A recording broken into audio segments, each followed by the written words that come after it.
Hola, muy buenas tardes a todos. Muchas gracias a Cecilia por la presentación. En este martes de inicio de preludio de la Semana Santa, pues estamos aquí todos con mucho entusiasmo y con mucha dedicación por conocer cada vez un poco más, incluyendo el que está hablando, de las corrientes de pensamiento que hay en el mundo para poderlas comprender y para poder fijar un criterio más analítico, un criterio más profundo, un criterio más aproximado a la verdad de qué es lo que es nuestra patria, nuestro país, México, sus etapas históricas, cómo se han venido afectando por las corrientes de pensamiento político, económico y filosófico del mundo, principalmente del mundo occidental, que es prácticamente lo que es Europa y América. Y eso nos va a permitir comprender más el contexto contemporáneo en los módulos subsecuentes y también vamos a poder comprender mejor qué es lo que necesita la patria en el futuro. Bueno, pues muchas gracias y vamos a tratar de empezar. Voy a tratar de, pues de lo que se llama compartir la pantalla, ¿no? Siempre se me olvida qué es lo que tengo que hacer. Eh, No se preocupe, licenciado. Creo que le ponen en compartir pantalla y automáticamente. ok, bueno, sí, A ver si ya se puede. todavía no se ve. Abajito, abajito en el Zoom dice participantes, chatear, compartir pantalla. Muy bien. Perfecto, ya. Ahí estamos, ¿no? Sí, perfecto. Bueno, ahí están nuestros patrocinadores. Forinver o Forinver Veracruz, es una asociación civil. Otra asociación civil, el Instituto de Educación General y Humanidades. Y otra asociación civil, Hazte Sentir, que es con la que estamos trabajando y con su plataforma. Nuestro seminario, hoy es el tercer módulo, son 12. Hoy vamos a ver un tema muy importante, este es el módulo 3. Puede ser que es uno de los más densos, uno de los más abultados del seminario que estamos desarrollando, porque vamos a tratar cosas que aparentemente son complicadas, pero las vamos a tratar de explicar de tal manera que se facilite su entendimiento. Porque el propósito de este seminario, a cargo del doctor Guillermo Torres y de un servidor, y del apoyo de las instituciones mencionadas y de Cecilia, es compartir lo que se sabe, lo que se conoce, para formar una sociedad mexicana más culta, y entonces al ser más culta comprenderá mejor la historia de México, el presente y hacia dónde tenemos que caminar todos. El módulo 3 comprende que hablemos de lo que es en la jerga política el término izquierda.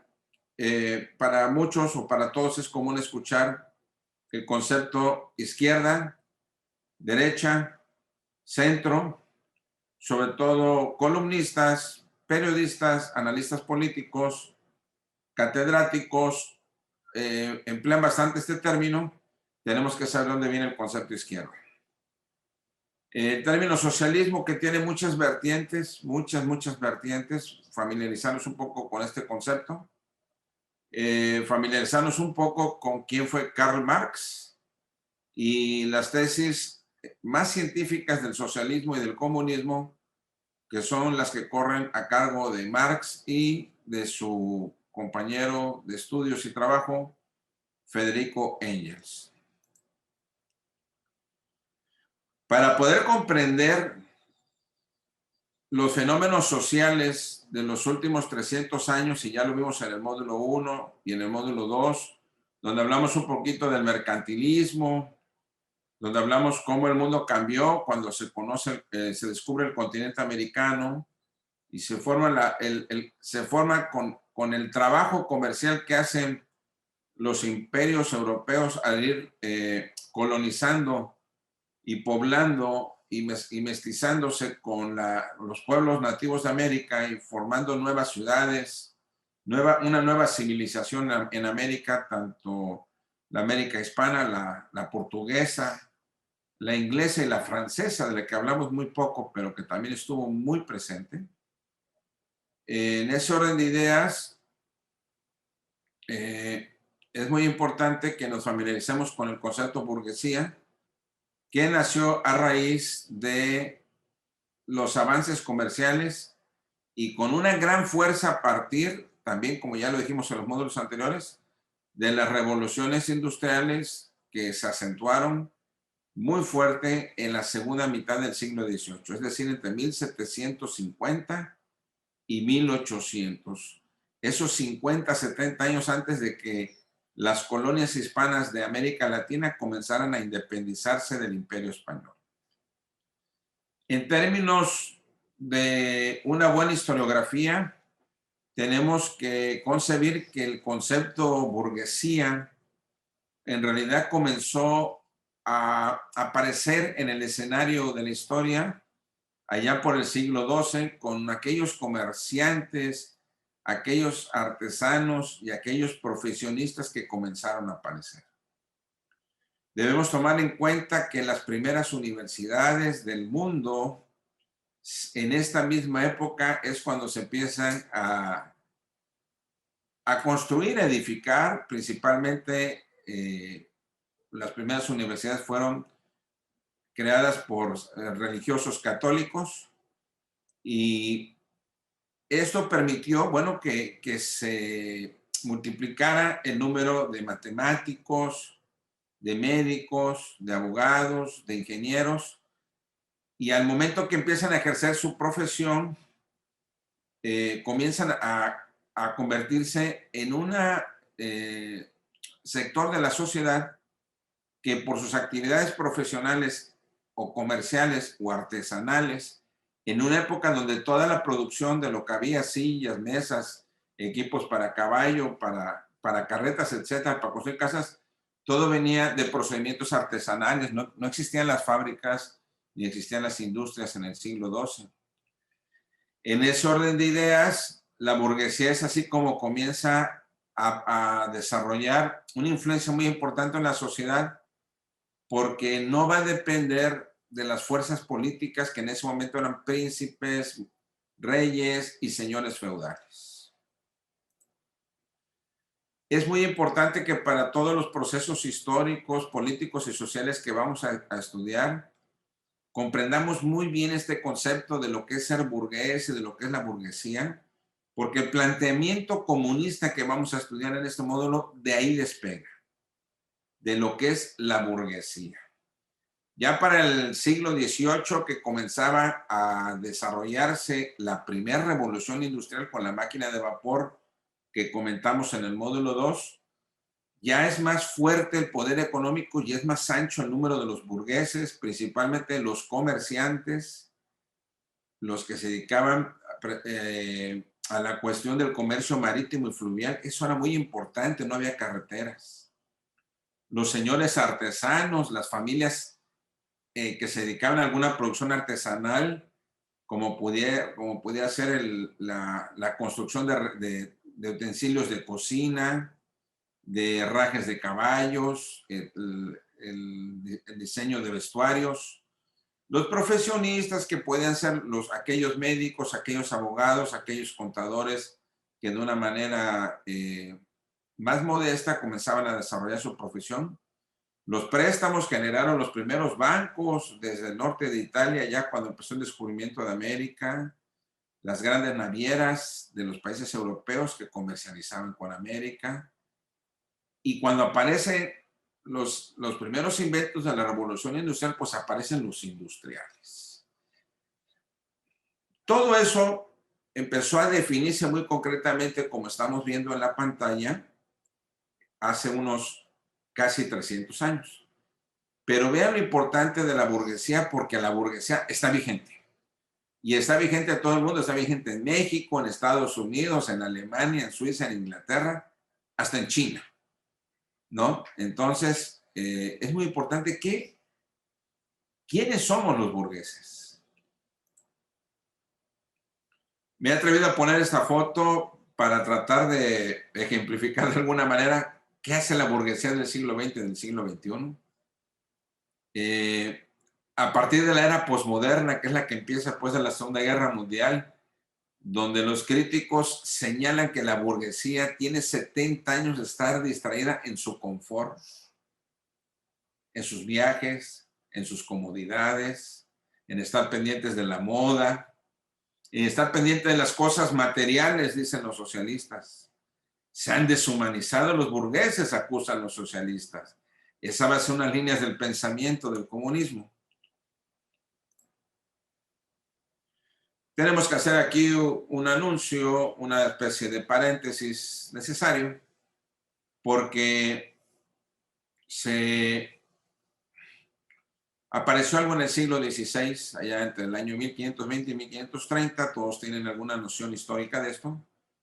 Aparecieron las reformas teológicas de Martín Lutero, que en una franca rebelión teológica contra la Iglesia Católica, y hubiera sido también contra la Iglesia Ortodoxa, nada más que está más hacia el oriente, y contra algunas personas que sí venían planeando algunas reformas de carácter urbanista, donde se distinguía don Erasmo de Rotterdam. Erasmo de Rotterdam era posiblemente el pensamiento teológico católico más brillante de ese momento. No de la historia, sino de ese momento.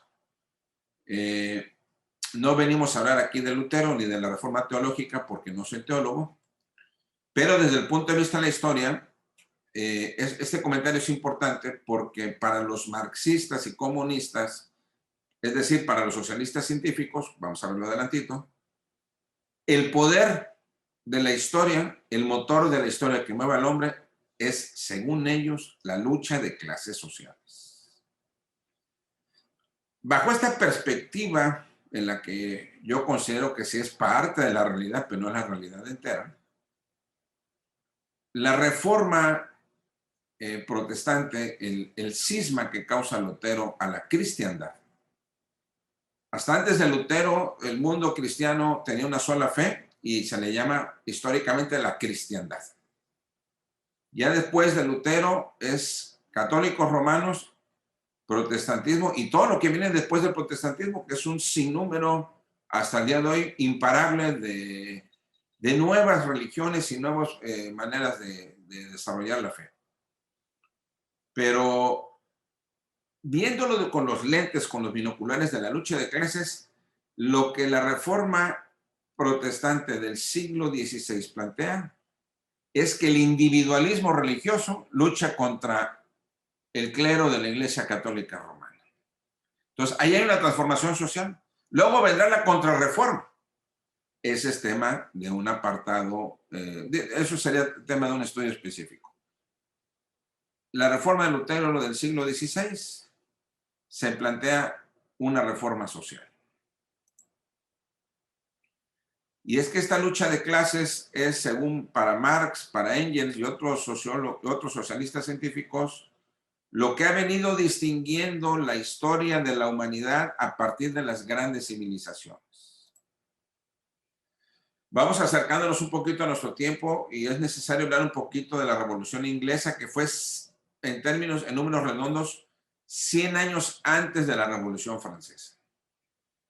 1646 a 1662 aproximadamente.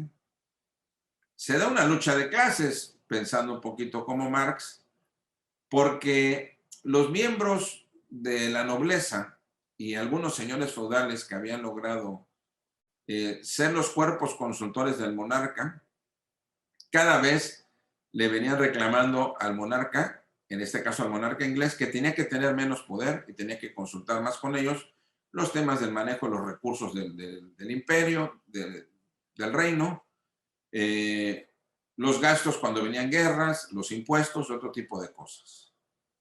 La Revolución Inglesa se va a distinguir de la francesa, me adelanto, porque la francesa termina instaurando una república. Ahorita lo vamos a ver también. Ya lo vimos, pero lo vamos a subrayar. Y la Revolución Inglesa, que es un poco menos cruel que la francesa, se ponen mejor de acuerdo los británicos y crean ellos, le quitan el poder absoluto a la monarquía y le limitan el poder y le dan más poder al parlamento. A final de cuentas es una lucha de clases, según los socialistas, no yo, que donde los miembros del parlamento le van a disputar el poder a la nobleza, a la monarquía. Pues termina la Revolución Inglesa con estos resultados. Triunfa la monarquía limitada, o sea, de poderes limitados sobre el concepto de monarquía absoluta. La monarquía absoluta era donde el emperador o el rey hacían lo que ellos querían. Si el rey era sabio, ¿sí? Si el rey era un hombre prudente, como algunos reyes e emperadores de la historia, como fue en su momento en la antigua Roma el emperador Marco Aurelio o el emperador Adriano, como fue en la España clásica, Carlos V, hombres que tenían un cuerpo consultivo donde escuchaban opiniones y tomaban decisiones de manera sensata, pero pues no todos los monarcas eran así. Se instituye también con la Revolución Inglesa la tradición de un monarca vitalicio, es decir, de acuerdo a las leyes inglesas, el monarca inglés va a seguir siendo un hombre de poder con poderes limitados y una ley o una constitución va a limitar esos poderes, pero se sigue respetando la tradición de la monarquía para los ingleses vigente hasta el día de hoy, con una sucesión hereditaria con poderes limitados. Y ese es otro tipo de arte político. El poder político y el económico casi en su mejor parte pasa al parlamento y se convierte hoy en día en lo que es una monarquía parlamentaria. La Revolución Francesa es distinta. Es 120 años aproximadamente después de la francesa, de la inglesa, comienza en el año 1789, termina en el año 1790, 1791 con la toma de la Bastilla, y volvemos otra vez al tema de las clases sociales que están en lucha. En la Revolución Francesa va a triunfar la burguesía de la que tanto hemos venido hablando sobre la monarquía. Pero aparece una clase también cortada, la vamos a hablar de detalle, que es el proletariado, que digamos que son las clases que no son los dueños de los medios de producción, que económicamente, no moralmente, económicamente están abajo de la burguesía. Algunos miembros del proletariado se montan en esa burguesía con su capacidad de hacer una guerra, con su capacidad de hacer un discurso político. Y a final de cuentas, la burguesía en todas sus corrientes termina triunfando sobre la clase aristocrática en la Revolución Francesa y se instituye una república. Al calor de la guillotina, donde se hacía justicia pronta y expedita y sumaria. Pero yo tengo mis dudas de que haya sido justicia en todos los casos, a través de la guillotina, donde aparece gente importante como Fouché y Robespierre.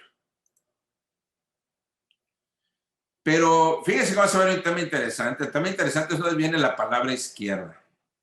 ¿Por qué estamos hablando nuevamente de la Revolución Francesa? Bueno, es que es obligado hablar de la Revolución Francesa. La Revolución Francesa, al momento que destituyen al monarca y lo guillotinan, a él y a toda su familia, se forma una república y Francia era tan o más complicado como es México. Había tantos grupos sociales en Francia con tantas denominaciones que podríamos desarrollar un curso de unas 6 horas para explicar cuántos tipos de grupo había en Francia. Algunos miembros de la nobleza, burgueses con mucho dinero que no querían que desapareciera la figura del monarca, sí proponían un sistema parlamentario que no querían que se fuera el monarca.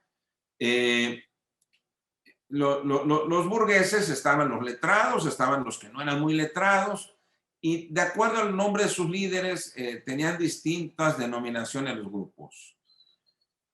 Al final de cuentas hay una asamblea muy famosa, aquí lo va a decir, en el año 1 de octubre de 1791, donde por primera vez había habido una asamblea constitutiva y ahora una asamblea legislativa, que era la que iba a hacer las leyes.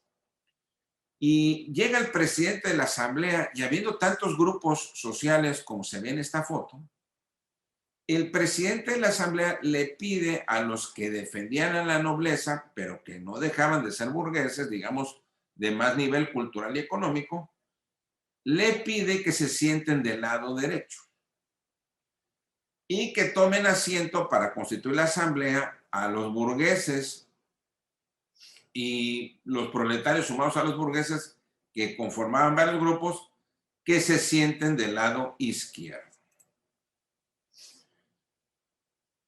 Bueno, fíjense lo que dice la historia. Esta asamblea contaba con 260 partidarios de la monarquía constitucional parecida a la inglesa, inscritos en un club, ¿sí? Y donde aparecen figuras como Lafayette y Bernabé. Había 136 diputados que desconfiaban de la monarquía y pertenecían al club de los jacobinos. Les llamaban jacobinos porque se reunían en un monasterio de los dominicos que tenía varios siglos, que le llamaban, a los dominicos les llamaban en París los jacobinos porque el templo se llamaba de San Jacobo. Ahí hacían sus reuniones, ahí hacían su organización política y así se iban armando muchos grupos. Estos jacobinos se inclinaban más por el tema de formar una república. Algunos estaban dirigidos por Jacques-Pierre Brissot porque eran conocidos como los brisotinos, pero esos brisotinos eran parte de 30 o 40 grupos que había. Ellos eran un grupo muy representativo. Los monárquicos se sentaron entonces en esa asamblea de 1791, en la Asamblea Legislativa de la República Francesa, de una República Francesa que apenas se venía formando. Luego siguieron una serie de revoluciones y de guerras y de cuartelazos y de un sinnúmero de conflictos todo el siglo XIX en Francia.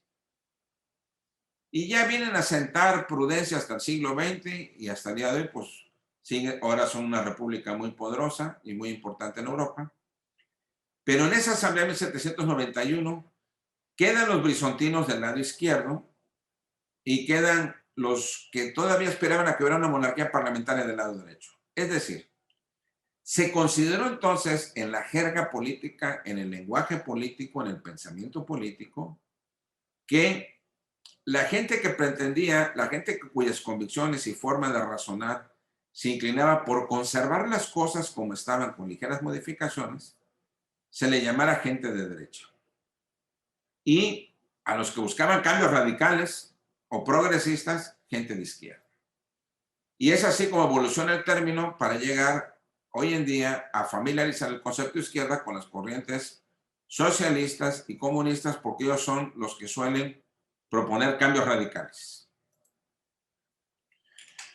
Y hablando de cambios radicales, llegamos a la presencia de Karl Marx, de origen judío, nacido en la Prusia, lo que ahora es Alemania. Alemania se llama Alemania a partir del siglo XX, pero lo que conforma Alemania, la historia del pueblo que más ha dado científicos y músicos y futbolistas en la historia del mundo, se llamó mucho tiempo Prusia, no Rusia, Prusia. Era el imperio prusiano. Y los pueblos alemanos eran parte del imperio de las tribus germánicas. Primos hermanos, antropológicamente hablando de los sajones que forman Inglaterra.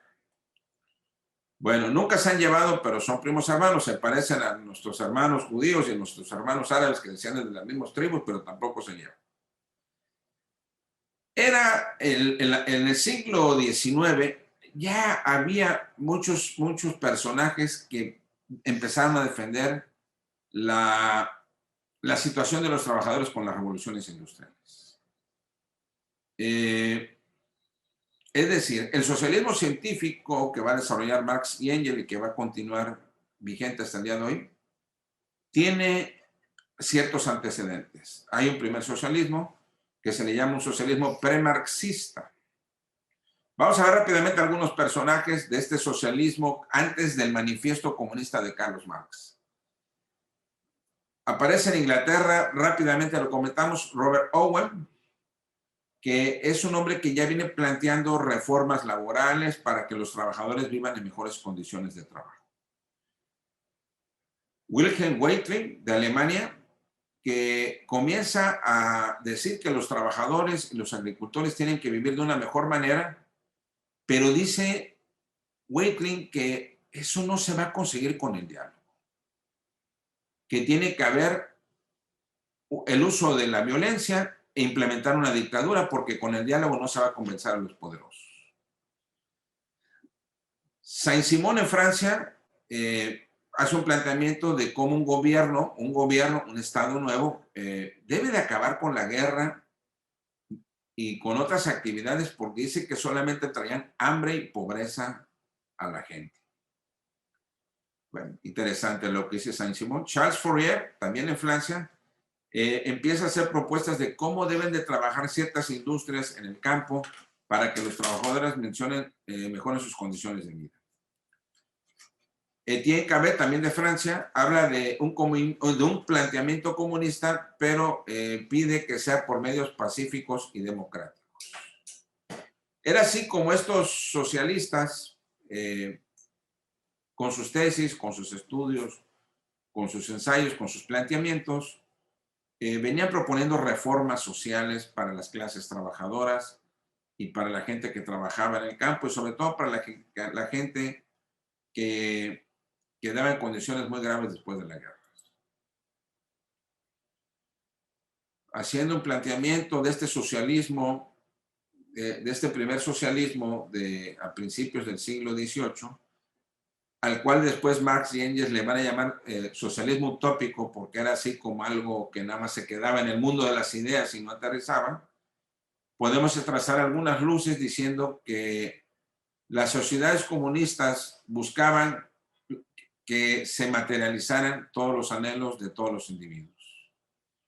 Se venía planteando que los trabajadores no tenían patria, sino que formaban una sola clase mundial.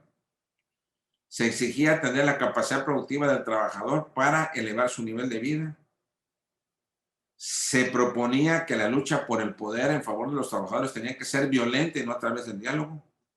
Y se criticaban todos los errores de la mala administración de los gobiernos y de las clases dominantes. Bueno, aquí encontramos una Europa muy ocupada intelectualmente en el siglo XVIII, señalando toda clase de necesidades de cambios en la administración, en la corrupción, en la guerra, en el trato a los trabajadores, etc. Este socialismo del siglo XVIII va a evolucionar, va a formarse en Europa algunos movimientos muy interesantes y se va a empezar a construir un socialismo más ordenado metodológicamente, más profundo, con más información, al cual se le va a llamar socialismo científico.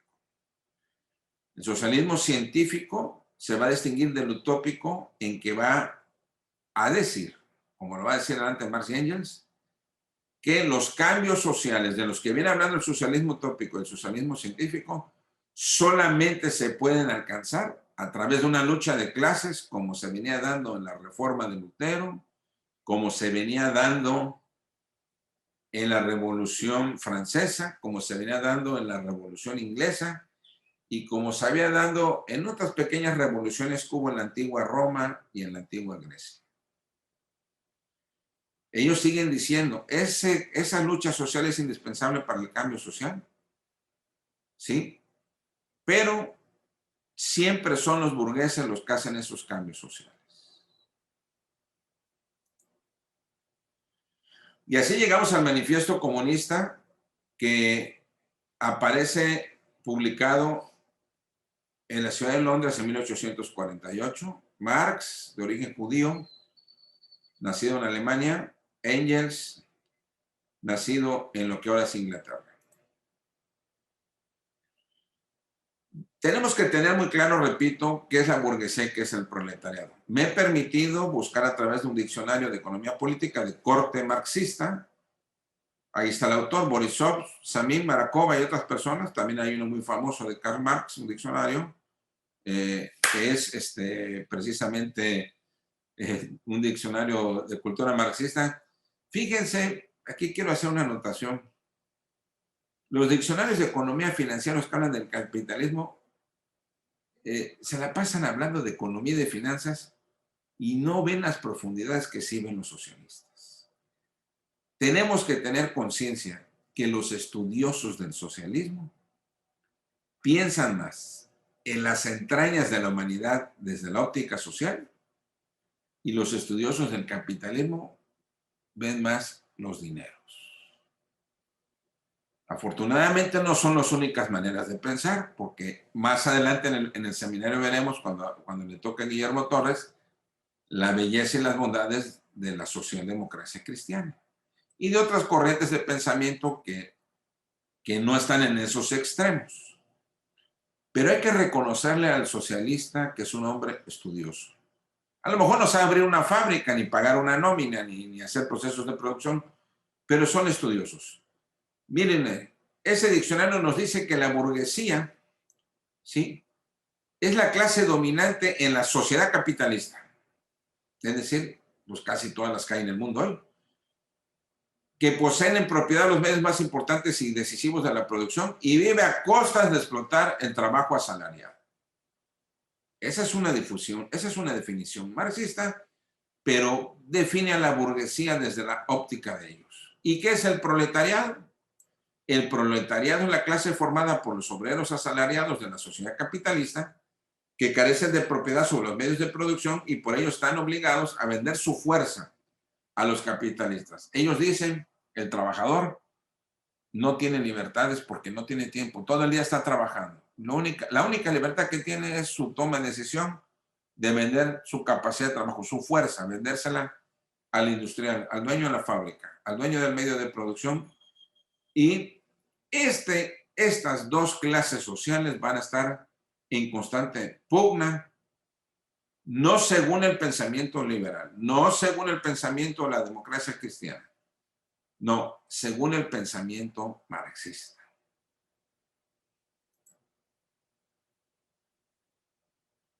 Es una caricatura tradicional del siglo XVIII. ¿Y cómo nace el manifiesto comunista? Bueno, hay que ver el contexto. El contexto es que, ya lo hemos dicho muchas veces, estamos en el siglo donde la revolución industrial se comienza a acelerar. Comienza a aparecer la máquina de vapor, el telégrafo, el manejo de la electricidad. Se empiezan a dar muchas cosas y empiezan a crecer mucho las ciudades, las fábricas y las industrias hasta el día de hoy. Este aceleramiento, este estado de competición entre las industrias, genera que los trabajadores estén en condiciones de trabajo indignas, insalubres e inhumanas. Eso es verdad. El trabajador sufría mucho. Trabajaba 16 horas diarias. La Liga de los Justos aparece en Alemania en 1836, donde proponen cambios radicales en favor del trabajador. Y la Liga de los Justos tiene que huir de Alemania porque los persiguen y se van a París. Y cuando llegan a París, los alemanes comienzan a formar una liga de comunistas y se suman algunos franceses. Quien viera hoy a los dos países más ricos de Europa, Alemania y Francia, políticamente, económicamente tan lejos del comunismo y son los dos países más ricos de Europa. Pero va a aparecer, aquí vamos a hacer un paréntesis muy importante y les ruego que presten atención porque hoy vamos a aprender juntos algo muy importante que es propio que solamente estudian los filósofos. No se puede concebir el pensamiento comunista si no hubiera aparecido un hombre que de comunista no tenía nada, pero lo comenté en el módulo 1, creo.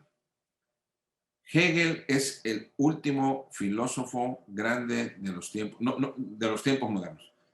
Es uno de los filósofos más obligados a estudiar en la historia de la humanidad de 10 o 15 filósofos. Pero en el orden del tiempo, Hegel es el último que hace un planteamiento nuevo no visto antes de él. Y va a decir muchas cosas. Hablar de Hegel significaría propio de una maestría. Pero Hegel va a obsequiar a la humanidad una manera de cómo se ven las cosas en la evolución de la historia. Y es un método que él propone que se llama la dialéctica. Aquí vamos a hacer un paréntesis de filosofía y de un sistema que rebasa la lógica o que ve más allá de la lógica. No que la rebasa, puede ser que la lógica sea más perfecta, pero me refiero a que el planteamiento hegeliano apunta a interpretar de una manera estructurada los fenómenos sociales. Dice Hegel que para entender los fenómenos sociales se necesita un método, digo, aquí está muy concreto y muy resumido. Si me escucha algún hegeliano, me puede criticar con justa razón. Yo estoy tratando de hacerlo demasiado concreto para que se pueda entender en unos minutos.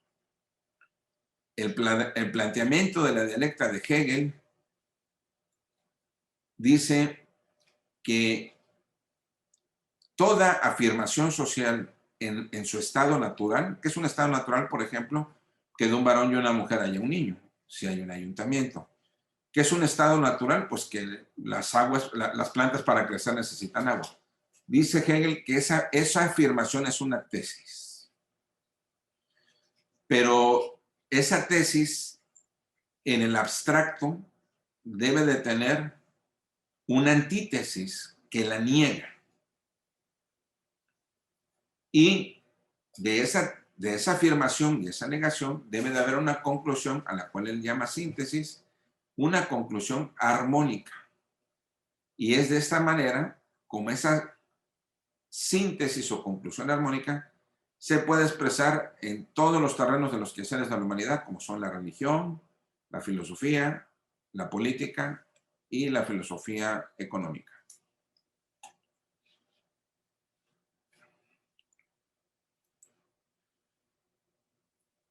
Vamos a hacer, si así me lo permite este seminario, una pequeña praxis de qué es la dialéctica con un modesto ejemplo que aquí yo quiero poner, del cual soy responsable.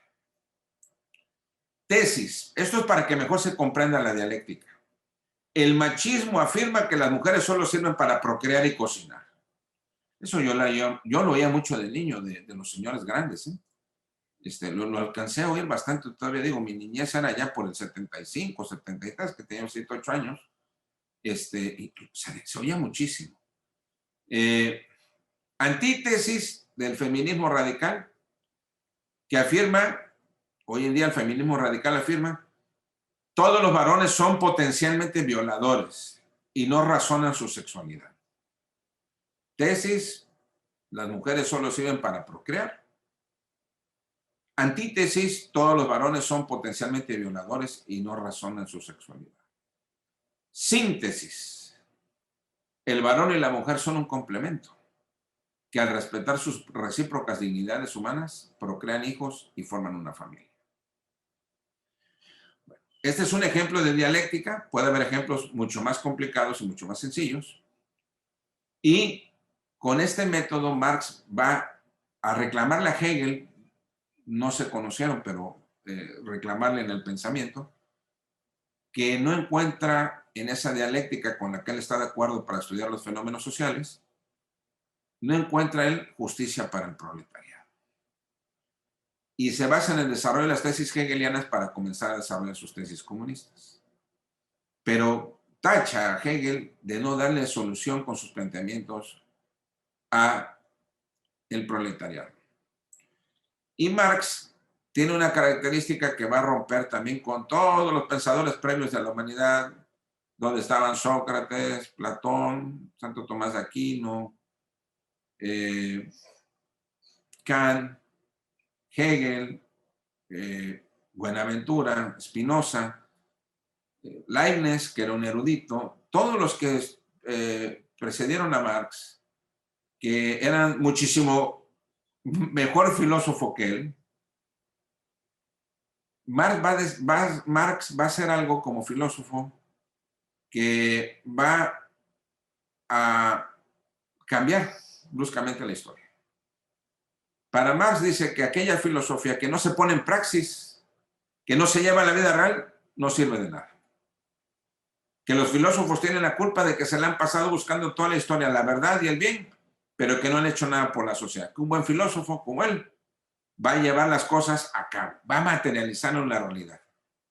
Y ahí el pensamiento marxista se vuelve hasta el día de hoy una herramienta pues, a la que hay que prestarle mucha atención, porque en algunos casos ha sido de mucho cuidado y de mucha gravedad.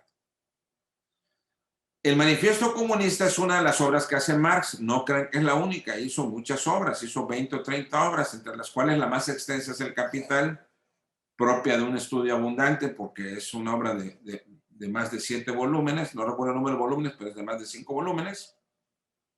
El Manifiesto Comunista no es tan grande, pero es la que más impactó en las reformas sociales y tiene otras obras como La Familia Sagrada y algunas cosas que desarrollaba Marx. Vamos a ver rápidamente ese Manifiesto Comunista de 1848 que ha causado tantos cambios en la historia del mundo, incluyendo nuestro país. ¿En qué consiste? Vamos a ver un análisis rápido, expedito, lo más que podamos, del Manifiesto Comunista. El Manifiesto Comunista se divide en 4 capítulos. El primer capítulo va a llamarse Los burgueses y los proletarios, y es la historia del capitalismo y el surgimiento de la nueva clase burguesa. El segundo capítulo se va a llamar Los proletarios y los comunistas, donde el proletariado como clase social oprimida por los burgueses van a desarrollar un proyecto político que va a ser el proyecto político del proletariado. El tercer capítulo se llama Literatura socialista y comunista, donde Marx va a analizar las tesis existentes en materia del socialismo hasta su época y va a proponer una tesis única y válida junto con Engels, a la cual van a decir, a ver, todas las tesis socialistas que ha habido hasta el día de hoy no sirven. Algunas son interesantes, pero la que le va a servir a la humanidad es la que estamos aquí haciendo, en este manifiesto. Y el capítulo 4 se va a llamar Posición de los comunistas ante los diferentes partidos políticos, donde él se va a limitar a mencionar los movimientos políticos de Europa y de Norteamérica que hay en ese momento histórico, pero que son movimientos que ya están haciendo luchas a favor de obreros y agricultores. Obviamente los va a citar Marx para criticarlos y para decir que el correcto es el de él. Vamos a ver rápidamente sus planteamientos porque son muy serios. Vamos a ver 5 planteamientos. El primer planteamiento del Manifiesto Comunista es que el motor de la historia es la lucha de clases. La clase social que ejerce el poder político y económico son los que dominan, son los burgueses. Y hay una clase que siempre va a estar en la historia oprimida, dominada, a la cual le va a llamar el proletariado. Que este conflicto de intereses entre los que dominan y los dominados va a hacer que las sociedades se transformen, que así ha venido siendo toda la historia, según Marx y Engels. Y dice algo muy serio. Dice que esas dos clases sociales son enemigas. Sí reconoce, porque habla mucho, critica mucho a la burguesía y a los capitalistas, pero en el fondo parece que les aplaude porque las reconoce muchos aciertos. Dice que reconoce que no hay una clase social en toda la historia de la humanidad más perfecta para los procesos productivos, no para la moral, ni para la caridad, ni para la búsqueda de la verdad, no, para los procesos productivos, la clase social más perfecta es la burguesa. Otro planteamiento que hace el marxismo dice que toda sociedad tiene una base y una superestructura. Se los voy a explicar rápidamente con la siguiente imagen. Miren, según el Manifiesto Comunista, tal y como se puede ver ahí en la pantalla, todo depende en la sociedad de cómo sean los medios de producción. Para ellos, eso es la base del todo. No del casi todo, del todo. Por eso se les concibe a ellos como los del materialismo histórico. Porque no ven el aspecto humano, o sea, ellos no ven al hombre como un sujeto de virtudes, ellos no ven al hombre como un hombre íntegro, como le veía la escolástica católica que estuvo muy fuerte 1000 años, del siglo 6 al 16 aproximadamente. No veían el perfeccionamiento del cuerpo humano como se veía en el Renacimiento. No veía la calidad del ciudadano virtuoso como se vio en la antigua Grecia, en la antigua Roma. No, para ellos lo más importante, lo único que es realmente importante, lo único que pertenece a la realidad y lo único que se tiene que afirmar para no ser hipócrita, según ellos, son los medios de producción. Y esos medios de producción, donde tiene un valor agregado la tierra, las herramientas, las máquinas, las fábricas, se van a relacionar con los regímenes de propiedad vigentes. Toda esa sinergia de producción que habla de la propiedad privada, de la propiedad industrial y de los capitales, todo eso es la base. Y ahí se materializa la opresión del burgués contra el proletario. Esa es la base de toda sociedad, según Marx y Engels. Y esta base se va a interrelacionar con lo que está, toda la cultura que hay en la sociedad, donde va a entrar las leyes, la política, la ciencia, la educación, la religión, que ellos lo consideran el opio del hombre, la familia, la filosofía, digo, esa es una ofensa para los filósofos y es una ofensa para muchas religiones, pero y inclusive para el arte también es una ofensa, en mi opinión, para los artistas. O sea, pero ellos decían que los factores de producción y los regímenes de propiedad iban a influir en todo eso. Y que quien lo negara era un falso y un hipócrita. Porque solamente los procesos de producción y ese régimen de propiedad privada y ese régimen de hacer las cosas y de producir bienes y servicios y de materializar a las personas y de darle un valor comercial a las personas es lo que va a influir en los de arriba. Y es que esto se tiene que ver quizás un poco ontológicamente. Por ejemplo, si una persona quiere hacer una casa, una residencia, una mansión bella arquitectónicamente, pero esa persona no sabe de arquitectura, pero tiene el capital suficiente, va y contrata al mejor arquitecto de la ciudad donde vive y hace una casa esplendorosa. Entonces dice Marx y Engels, esa casa bella, esa casa esplendorosa, que es un concepto estético, no fue hecha por el arquitecto que la va a vivir, sino por el que pagó el precio, el que cubrió con su capital, y el arquitecto se vendió, se puso un precio a su trabajo. Luego, entonces, el arte arquitectónico tiene que ver con los procesos de producción. Y así barre con la familia, con la religión y con todo el quehacer humano. Este es un tema muy extenso, aquí estoy haciéndolo de una manera muy concreta para la comprensión de todos nosotros. Y vean esto tiene mucho que ver con el siglo XXI. ¿De dónde creen que nace toda esta estructura y superestructura que está puesta en la imagen, donde está toda la vida social? Hacen una reflexión histórica y dicen que esa es la civilización del patriarcado. Y se preguntan, ¿y dónde están las mujeres? Porque esto lo puso el hombre, el varón. Yo siempre he dicho de una manera muy subjetiva y muy deductiva, yo no veo rasgos muy viriles ni en Marx ni en Engels. Pero esa es una opinión personal mía. Luego entonces, no nos sorprenda que el marxismo cultural del siglo XXI intente destruir el patriarcado y polarizar a la sociedad con un feminismo radical a través de las tesis del siglo XX y XXI, que son más de Engels que de Marx, porque ahí está el origen del origen del origen. Dijera Aristóteles, la causa de lo causado. Para ellos todo esto viene de la imposición del hombre sobre la mujer. Hay que destruirlo, dicen los marxistas. Bueno, el manifiesto comunista va a seguir diciendo que como los burgueses son los dueños de los medios de producción, las ideas que imperan en la sociedad no son neutrales, son ideas de la clase dominante. Y por eso construyen leyes, política y arte.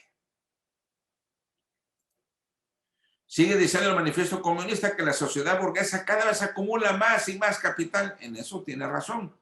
Al día de hoy, en el siglo XXI, pues vemos que desaparecieron las pequeñas farmacias, desapareció la tiendita de la esquina y han desaparecido muchas cosas que los grandes capitales con sus tiendas en cadena vienen desapareciendo.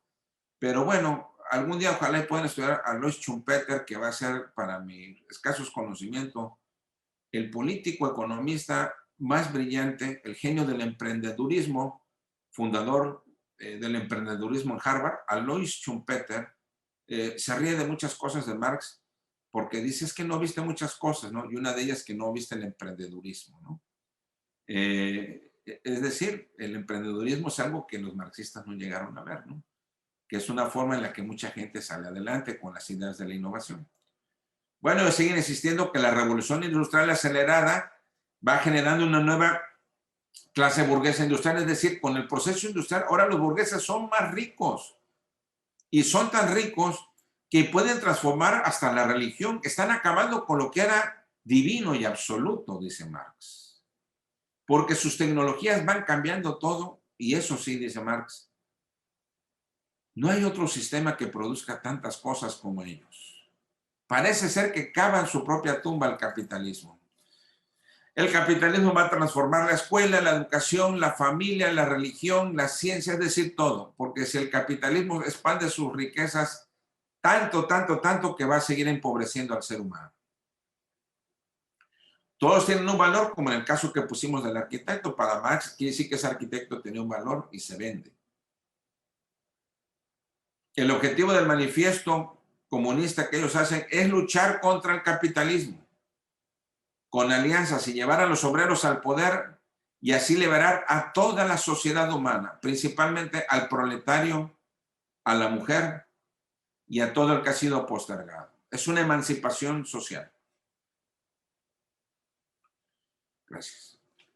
Se trata de abrir, dice Marx, el manifiesto comunista está hecho para abrir la conciencia del trabajador. Así como nosotros con este seminario estamos tratando de abrir la conciencia de los que estamos participando en él, la conciencia del pensamiento educado, racional. Así el manifiesto comunista trata de abrir la conciencia del trabajador, para que el trabajador sepa cuál es su posición para acabar con el burgués y los capitalistas.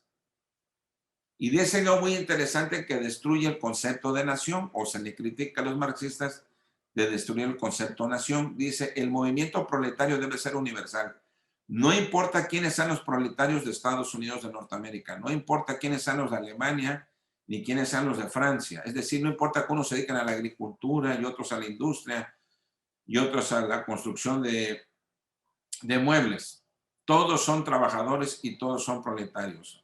Es una clase social universal.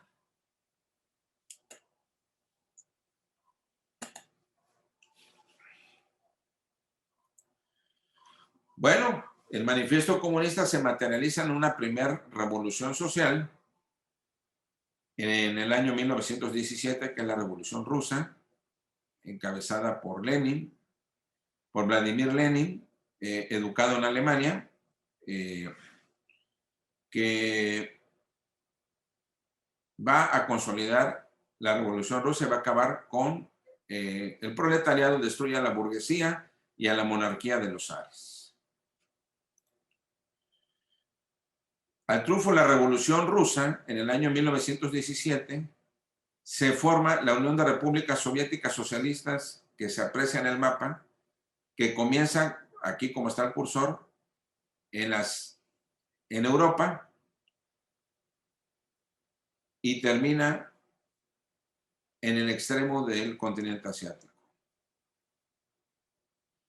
Para 1917, la Unión de Repúblicas Soviéticas Socialistas, que si no mal recuerdo eran 12 repúblicas, entre ellas Rusia, que era la principal, se convierte en el país más extenso del planeta.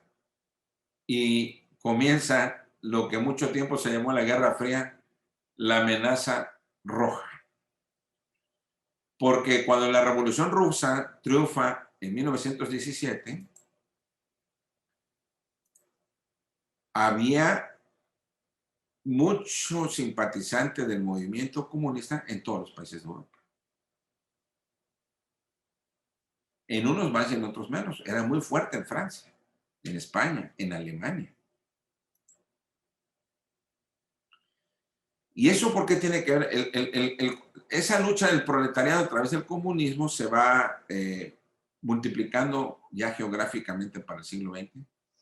Y a manera de tener una idea de cuál fue la situación mundial que esto se generó, Veamos rápidamente cómo era Europa en la época de 1914, antes de que empezara la Primera Guerra Mundial. La Primera Guerra Mundial fue de 1914 a 1918.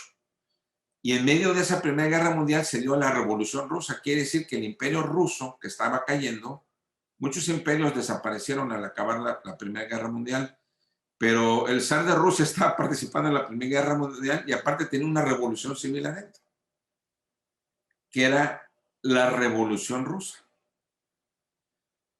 Decían aquí voy a hacer un comercial, decían los amantes clásicos del pensamiento priista mexicano,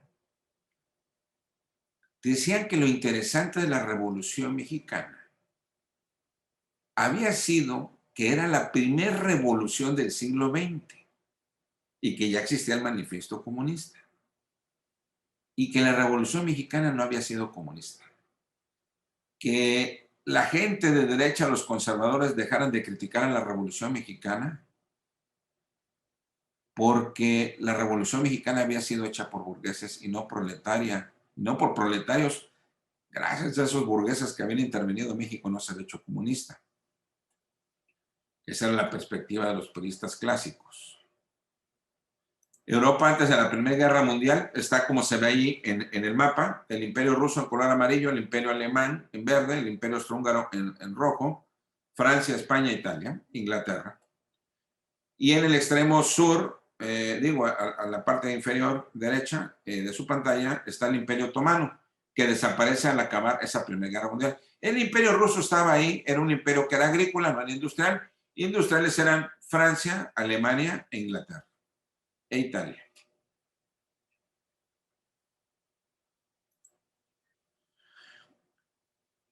Veinte años después, antes de la Segunda Guerra Mundial, el mapa era distinto. Ya había triunfado la Revolución Rusa y ya no estaba el Imperio Ruso, sino la Unión de Repúblicas Soviéticas Socialistas, que les aparece aquí donde está el cursor, en color dorado. Alemania, por haber perdido la Primera Guerra Mundial, pierde parte de su territorio, aparece Polonia. Le queda aquí una franja que luego los polacos no le ceden y por eso comienza, esa es una de las causas de la Segunda Guerra Mundial. Aquí, el estrecho de Danzig fue una de las causas del inicio de la Segunda Guerra Mundial. El Imperio Austrohúngaro desaparece, se divide en Checoslovaquia, Austria y Hungría y desaparece, para fortuna de nosotros los cristianos, el Imperio Turco Otomano, que había tenido azotada la cristiandad, algo así como 500 años o más. Y al desaparecer el Imperio Turco Otomano queda Turquía. Pero ya está aquí la Unión de Repúblicas Soviéticas Socialistas que vimos y comienza una influencia cultural del comunismo a través de partidos políticos y de catedráticos en toda Europa. Pero viene la Segunda Guerra Mundial, que tiene muchas causas y una de ellas era el comunismo. ¿Cómo queda Europa después de la desastrosa Segunda Guerra Mundial, donde según estimaciones pierden la vida entre 50 y 60 millones de personas en todo el mundo? Así queda. Alemania queda reducida. Francia e Inglaterra, que son países de los países vencedores, ahí donde está el cursor, quedan del mismo tamaño, pero pierden todas sus colonias o casi todas. Y la amenaza roja crece y se apodera el comunismo de la mitad de Europa, porque Estados Unidos de Norteamérica decidió no jugar la guerra con Alemania, sino en contra de ella, y esto permitió que el comunismo avanzara al final de la guerra en la mitad de Europa. Y para 1949 China se vuelve comunista y empiezan brotes de socialismo muy fuertes en los países marcados de naranja. Va avanzando a pasos agigantados el comunismo en el mundo. Así que además de cerca Europa, con la Unión de Repúblicas Soviéticas Socialistas, Polonia, Checoslovaquia, Hungría, Yugoslavia, Rumania, Bulgaria, Armenia, Alemania Oriental, dividen Alemania en dos, y es así como nace el Pacto de Varsovia, que va a luchar política y económicamente, no militarmente, gracias a Dios, con la Organización del Tratado del Atlántico Norte, la OTAN, que son los países en gris. Es decir, comienza la Guerra Fría en 1950, capitalistas contra comunistas. La Unión de Repúblicas Soviéticas Socialistas se caracterizó por la fuerza militar que desarrollaron y sus majestuosos desfiles donde se exhibían sus armas como estos misiles nucleares y la imagen de Lenin. En otras imágenes podrán ver a Marx y a Engels también. Y bueno, resulta que como el comunismo caminaba por todo el mundo, pues ¿qué pasó con México? Pues que el comunismo, pues en cierta manera también llega a México. Parece ser que un PRI hegemónico que va de 1929 a 1994, que dura la hegemonía del PRI, estamos hablando de 65 años, no deja entrar tan fácilmente al comunismo en México. Si alguien se pregunta hoy, a la luz del año 2021, ¿por qué duró tanto tiempo el PRI en el poder en México? Ahí está una de las respuestas. No estoy justificando, pero esto es histórico. Una de las razones por las que el PRI se mantiene en el poder es para que esto no entre en México. Pero ¿cómo entró? Entró con algunas ideas, sí. La historia dice que el movimiento comunista, hay una serie de reuniones en el año 1919, en plena Revolución Mexicana, que ahí se formó algunos grupos, pero que no lograron consolidar el partido político y que aparece por fin el registro del Partido Comunista en 1922. Pero hasta 1929 deja de tener registro. Y luego vuelve a desaparecer y vuelve a aparecer en el 35. Y en 1951 desaparece por el decreto del licenciado Miguel Alemán Valdés, el genio de la industrialización mexicana del siglo del siglo XX.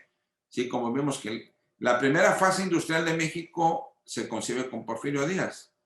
La segunda fase industrial del México moderno se concibe con Miguel Alemán. Y Miguel Alemán lo que hace de un plumazo para asegurar que México iba a ser industrial y capitalista es desaparecer el Partido Comunista por la vía del decreto. Y si pueden ver, no tuvo registro al Partido Comunista en México de 1952 a 1977.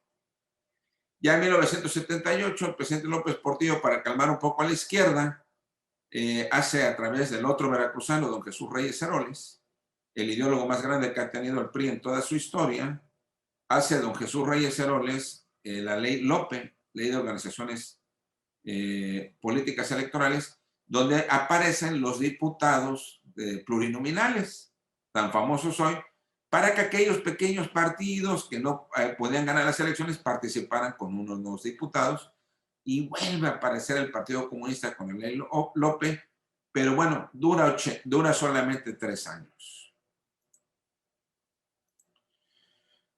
Vamos a ver más adelante en módulos posteriores el marxismo cultural, que es lo que estamos viviendo en nuestros días, con el tema de familia, de aborto, de perspectiva de género, de reducción del derecho de los padres de los hijos a educar a sus hijos, de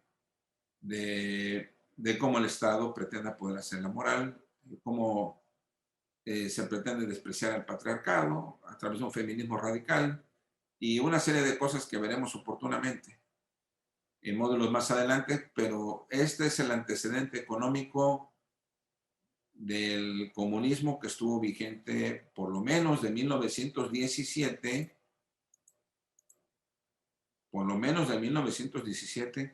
a 1989, en que cae el muro de Berlín.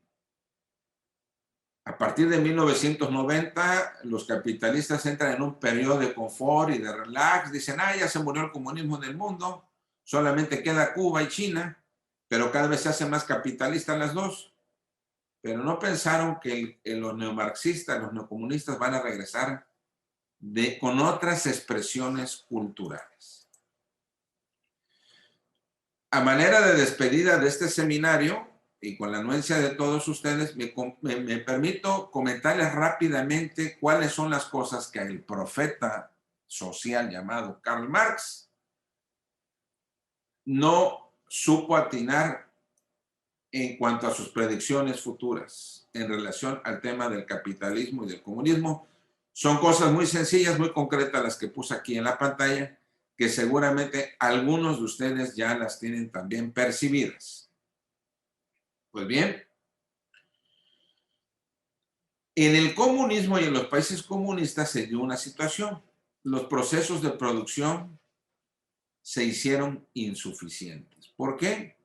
Porque todos los medios de producción eran del Estado, entonces no había un empresario ni un gerente responsable de las empresas, ni estimulaban a gente que innovara en sistemas de producción, como sí pasa en un régimen capitalista, y entonces los procesos de producción se volvieron insuficientes. Pero en los países comunistas, principalmente la Unión Soviética, China, Hungría, Albania, Rumania, Cuba, aparecieron la nomenclatura. ¿Quién es la nomenclatura? Pues es la clase política que tenía el poder, como sucede hoy en Venezuela, que vivían como ricos y como millonarios. Todos los de abajo pobres, pero ellos, los del poder, viven como millonarios. Esto genera un descontento popular por falta de libertades, porque la gente no es tonta. La gente es noble y es agachada, pero no es tonta. Y la gente sabía que para triunfar en un país comunista, para vivir bien, había que pertenecer a la clase política. Como si estuviéramos en la época feudal, pues no era contra eso, contra lo que venían luchando. Quiere decir que el ser humano tiene muchas capacidades de generar sorpresas. Otra cosa que no previeron los comunistas clásicos es que la falta de incentivos en el proletariado generó una gran frustración y una gran desesperación por salir de sus países. Durante la Guerra Fría, a lo mejor los que son jóvenes no lo saben, durante la Guerra Fría era común ver que a la primera oportunidad que tuviera un deportista, un científico o un artista consagrado del mundo comunista, huía hacia el mundo capitalista.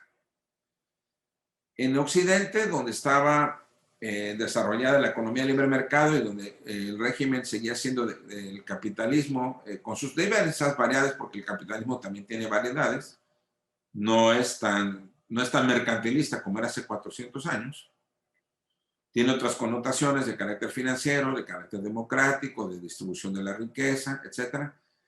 ¿Qué fue lo que no vieron esos comunistas que siguen insistiendo con sus planteamientos? No vieron que en el capitalismo el nivel de vida de los trabajadores se elevó. No, el proletariado no se murió de hambre como ellos iban a asegurar, que decían que si no se rebelaban contra los burgueses se iban a morir de hambre porque estaban cada vez peor. Sí, en el siglo XVIII estaban muy mal. Pero vinieron leyes que reformaron, gracias a Dios y gracias a la sensatez del hombre, las condiciones laborales de los trabajadores. Hubo revueltas, hubo guerras, pero apareció un derecho laboral y empezó a darle condiciones dignas al trabajador y a su familia. Por ejemplo, 8 horas de trabajo, condiciones higiénicas para vivir, días de descanso, vacaciones, derechos de salud y otras prestaciones que se han venido desarrollando desde el Estado y desde las empresas. Es decir, como un día dijo el pensador político argentino Agustín Laje, el trabajador del siglo XXI no está preocupado como el del siglo XVIII por qué va a comer mañana. El trabajador del siglo XXI está preocupado por saber si el año que viene puede cambiar de coche o puede construir o ampliar una recámara en su casa. Los procesos de producción son más eficientes. Yo aquí voy a hacer un comentario de carácter personal y doy testimonio de algo que yo vi en las noticias en la década de los 80, en plena Guerra Fría, habrá sido el año 84, 85, no tengo un soporte documental, pero yo me acuerdo que vi esa historia varias veces en invierno en los noticieros de la televisión mexicana y siempre en la URSS, en la Unión de Repúblicas Soviéticas Socialistas, el país comunista más grande del mundo, se presentaba un problema, normalmente en invierno, y era que no había suficientes alimentos para darle de comer a la gente y había hambruna. Era un país tan grande, era como un gran monstruo, que no tenían las suficientes fuerzas para caminar, que sí, a lo mejor la gente que estaba en Rusia no tenía tantos padecimientos, pero en las otras repúblicas sí. Y los países capitalistas se reunían, principalmente la organización de los 7 grandes que eran Estados Unidos, Canadá, Alemania, Francia, Inglaterra, Japón e Italia, se unían y juntaban sus esfuerzos y mandaban cereales, alimentos, medicinas en barcos enormes desde América del Norte, o desde América, porque luego le compraban los granos a la Argentina, hasta la Unión Soviética. Y eran donativos. Y esto hacía que la tensión bélica que hubiera en la Guerra Fría se despresurizara por esas ayudas de carácter humanitario. Yo vi esas noticias varias veces. Seguramente alguien también más las vio. Bueno, los niveles de vida superiores en el mundo occidental capitalista eran más que notables, ¿sí? Los países como capitalistas como Canadá, Alemania, Japón, no, prácticamente son países donde los pobres no existen, y si hay pobres y desempleados, el Estado les da lo suficiente para que subsistan dignamente. Eso es impensable en un país comunista. Y también algo muy importante, que en el mundo capitalista los espacios democráticos eran verdaderos, es decir, el capitalismo permitía que las sociedades occidentales, si bien es cierto, no todas estaban desarrolladas plenamente, como es el caso de México, y aunque no era una sociedad perfecta, los espacios democráticos siempre existieron, siempre se permitió el derecho a la libre expresión de las ideas, el derecho a las libres creencias, el derecho a la libertad religiosa, el derecho a desarrollar todo tipo de arte, el derecho a escribir toda clase de libros, el derecho a hacer la clase de cine que tú quisieras, el derecho a hacer la música que tú quisieras, y eso no se generaba en el bloque comunista. Es decir, concluyo, a los comunistas se les olvidó que el hombre humano, el ser humano, el hombre, también tiene alma, también tiene espíritu, y no solamente se vive de la materia. Hasta aquí acaba la exposición del tercer módulo y estamos en manos de Cecilia. Gracias. Muchas gracias, licenciado, nuevamente por la ponencia y por la exposición de este gran tema. Por tiempos vamos a contestar preguntas breves. Ya si existen algunas otras preguntas en el chat de los seminarios, es donde se pueden ahí mandar. Y si el licenciado Alberto puede llegar a contestarlas, las contestará. Entonces, le voy a hacer 3 preguntas, licenciado. Dice la primera, está un poquito larga. Dice, ¿cuál será el nuevo concepto de proletariado del socialismo? Si los trabajos de producción y mano de obra reducirán enormemente en el mundo y los espacios para generar riqueza en la globalización van a ser más cercanos a todo mundo. ¿Me la puedes repetir, por favor? Sí, dice, ¿cuál será el nuevo concepto de proletariado del socialismo? Si los trabajos de producción y mano de obra reducirán enormemente en el mundo y los espacios para generar riqueza en la globalización van a ser más cercanos a todo mundo. Ok, bueno, parece ser que esa pregunta tiene que ver, yo creo que con la robótica, porque está hablando de que se van a reducir los espacios de la mano de obra. Los conceptos los da la persona o los da la doctrina. Para definir un concepto de proletariado, yo en lo personal no creo en el concepto del proletariado hoy en día. O sea, para mí hay clase trabajadora. No hay proletariado. Proletariado venía originalmente de la prolis, si no recuerdo.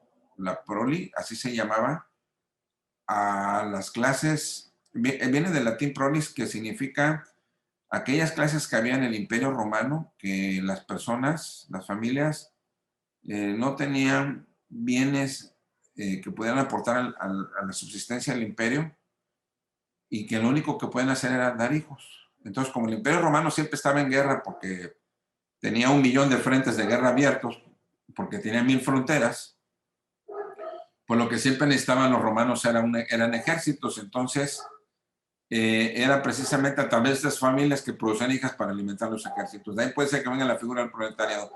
Yo no creo en la figura del proletariado porque yo no creo que haya una opresión. Las leyes contemporáneas, los derechos humanos, las constituciones modernas, no se permite que se pisotee la dignidad humana de ninguna persona, y entre esas personas están los trabajadores.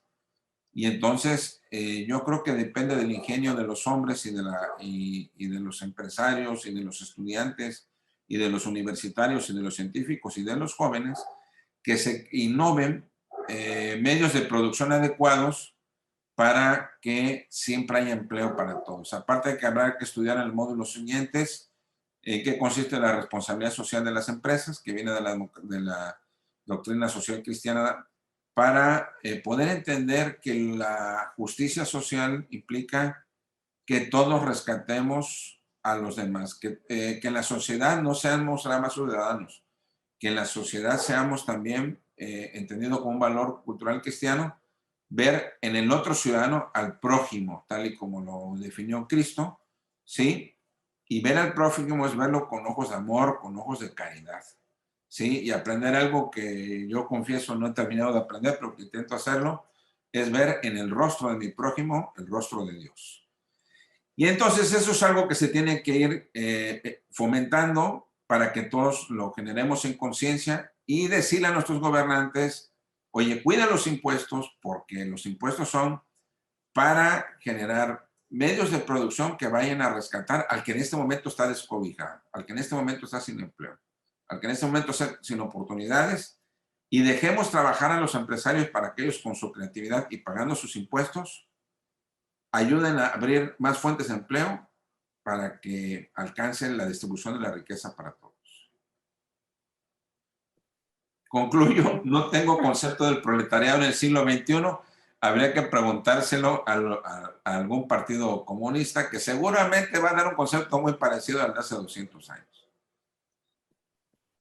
Muchas gracias, licenciado. Otra pregunta.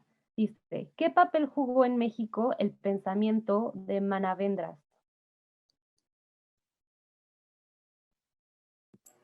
¿El pensamiento de quién, perdón? Pues puso el pensamiento de Manavendras. No sé si fue Arturo Guerra el que preguntó eso. No sé si puedan mandar completa la pregunta. Si no, pues vamos a una. Porque no sé a qué se refiere. Ok, la siguiente. ¿Cuáles son las 4 transformaciones de las que habla López? Ahí tiene...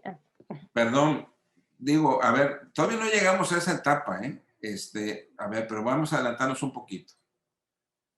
Ahorita hablamos del socialismo utópico del siglo XVIII y hablamos del pensamiento comunista que se construyó a finales del siglo XIX, subsiste en el XX, pero muere prácticamente en 1990. Quedan Cuba y China, pero se vuelven sus gobiernos, no la gente se vuelven capitalistas.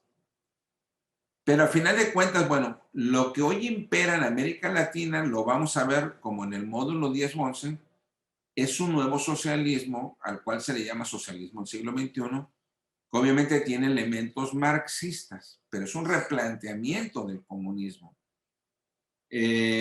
No puedo contestar la pregunta de la 4T del licenciado López Obrador, porque sinceramente yo no me he puesto a estudiarla.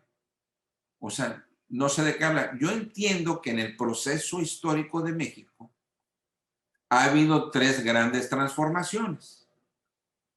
Es decir, México como pueblo mestizo nace en la colonia, en el virreinato español, en el siglo XVI. Y nos mantenemos como un virreinato español 300 años y ahí se forma el mestizaje y la cultura mexicana. Es decir, había mexicanos hasta 1810, pero bajo un virreinato. Éramos parte de una potencia. Cuando vienen las necesidades de independizarse de las coronas europeas, especialmente la que en ese momento estaba en España, hay que decirlo, la independencia de México se hace porque la corona española en ese momento estaba ocupada por un francés. No había un español. entonces, bueno, se hace la guerra de independencia y a final de cuentas en América Latina había un sentimiento, creo yo, burgués. Es una lucha de clases que se querían independizar de los europeos porque los medios de producción de América Latina estaban en manos de criollos y de mestizos, pero las autoridades políticas siempre venían de España y entonces eso no le gustaba a los criollos. Entonces aprovecharon el momento en toda América Latina para hacer la gran independencia. La independencia de México es la primera transformación que sufre la sociedad mexicana. Después viene la Guerra de Reforma, que es más o menos aproximadamente como de 1850 a 1860, y hay una reforma de Estado y México se convierte en una nueva república y esa es la segunda transformación. La tercera transformación se da hasta la Revolución Mexicana, que comienza en 1910 y termina aproximadamente en 1920-21. Esa sería la tercera transformación. El partido en el poder en este momento habla de una cuarta transformación. Yo a ciencia cierta no sé, todavía no la entiendo. Gracias, licenciado. Y todas las preguntas se las voy a mandar al licenciado por si tiene tiempo luego para contestarlas. Pero, bueno, Arturo ya contestó que dice, Manavendra fue un hindú que influyó en los pensadores mexicanos que estaban atraídos por el socialismo, llamado Manavendra. Pero si no... No, no lo conozco, no lo conozco. Yo poco estudio a los orientales por higiene mental. Ok, licenciado. Pues ya le hago la última pregunta. Dice, ¿el nacionalsocialismo superó la corriente comunista ante los trabajadores y la familia? Esa pregunta es muy buena. ¿Quién la hizo? Dice, espectador anónimo. No sé si alguien Ah, quiera... ¿es un espectador anónimo? Sí. Bueno, esa pregunta trae jiribilla. El nacionalsocialismo es muy buena pregunta. Nace en Alemania antes de la Guerra Mundial. Es el que alimentó al partido nazi, por eso es difícil contestar. Y obviamente también se da en Italia, pero también se da en Holanda y en Francia y en Finlandia. ¿Eh? No crean que nada más fue en Alemania. Y es una tesis que ni era el capitalismo, ni era el comunismo, pero sí era contraria y de frente contraria al comunismo. Y rescatan al proletariado y lo vuelven a hacer dos. Verbo y gracia. Ejemplos. En el nacionalsocialismo alemán de la década de los 30 aparece el régimen de propiedad en condominio. ¿Han visto esos edificios de departamentos en condominios que hay en Nueva York, Miami, la Ciudad de México y en todos los Infonavits? El concepto es alemán. Es del nacionalsocialismo porque era la manera de darle departamentos dignos a toda la clase trabajadora. El carro Volkswagen viene de lo mismo, era para darle, Volkswagen significa en alemán el auto del pueblo. Era para que hasta el obrero tuviera un auto. Y así hacen las autopistas. El sistema carretero que ven en Estados Unidos, quienes han tenido la oportunidad de ir alguna vez a Estados Unidos, ese sistema carretero de autopistas precioso que hay en Estados Unidos, ese sistema carretero alemán, que lo llevaron allá los empresarios norteamericanos, porque los nacionalsocialistas estaban muy cerca de Henry Ford, que era el líder de los empresarios norteamericanos. Y bueno, sí es cierto, Alemania sale de su hiperinflación que tenía acentuada de 1929, que es la crisis del capitalismo, que también lo vamos a ver en un módulo adelante con las ideas de Keynes. Bueno, el mundo capitalista cae en una crisis en el 29 y el nacionalsocialismo es una manera de no irse al comunismo y decir, miren, podemos salir adelante. Y la nación alemana lo desarrolla muy, pero muy bien, claro, con el apoyo de empresarios y científicos. Del 1930 al 40, Alemania deja de ser una nación pobre, esto independientemente de la guerra, y se vuelve un ejemplo de modelo científico y de crecimiento para el mundo. Y obviamente el trabajador alemán vive superior a lo digno. Entonces, para nuestro escuchante anónimo, pues ahí está la respuesta de lo poco que entiende. Muchísimas gracias, licenciado. Nuevamente le agradezco por el tiempo, por la presentación, por el conocimiento y pues nada más agradecerles a todos ustedes también por seguir en este seminario que es bastante interesante y pues vienen temas también muy importantes y que pues todo viene de la mano, como dijo el licenciado, o sea, todo va relacionado, entonces es muy importante que pues todos tomemos pues cada módulo, lo veamos, lo analicemos y pues tomemos acción ante ello. Y pues nada, agradecerle nuevamente, licenciado, pues ya terminamos la sesión del el día de hoy, el próximo martes es un nuevo tema, los vemos la próxima semana y pues sigan al pendiente de las redes sociales también para que puedan ver los módulos, compartirlo y pues invitar a más gente. Entonces, muchísimas gracias a todos por esta noche, por este módulo. Muchas gracias, licenciado. Gracias a ti, Cecilia. Y vamos a estar pendientes del módulo 4, que es Introducción al Magisterio Sociopolítico a la Iglesia, a cargo de mi amigo Guillermo Torres. Y Justicia Social. Correcto. La próxima semana tendremos al expositor Guillermo Torres Quirós para que nos acompañen y pues también sigamos en este recorrido político y económico en México. Pues muchas gracias y bonita noche. Hasta luego. Gracias.